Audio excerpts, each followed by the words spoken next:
Middle of a remodel, and now there's nothing left to salvage. News 8's Kevin Reese is live at the lake. Do we know how this started, Kevin?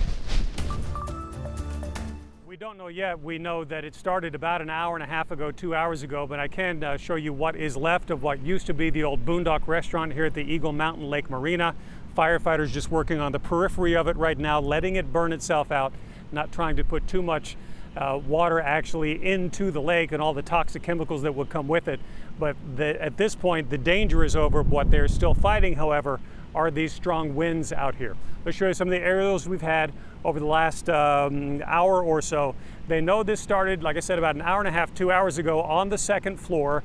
It was being renovated. It had changed ownership recently, and the new owners were about to move in. The renters were moving out, but sometime this afternoon, they don't yet know why, that fire started on the second floor. The entire building then collapsed, even though firefighters were trying to save it, and the entire building is a total loss, as may be a couple of sailboats that are on the periphery of this marina.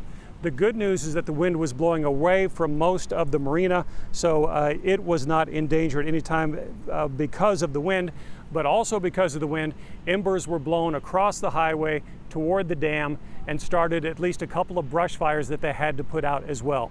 But right now, the only good news here, as you look at these pictures of this marina, which is the marina is okay, the old Boondock restaurant is a total loss. They tell us they don't believe anyone was inside. No one was injured here in this. And at this point, they're still trying to figure out how it started. And that'll be part of the investigation going forward. But heavy winds keeping the temperatures down here for all of us, but made it very difficult for the firefighters here at Eagle Mountain Lake.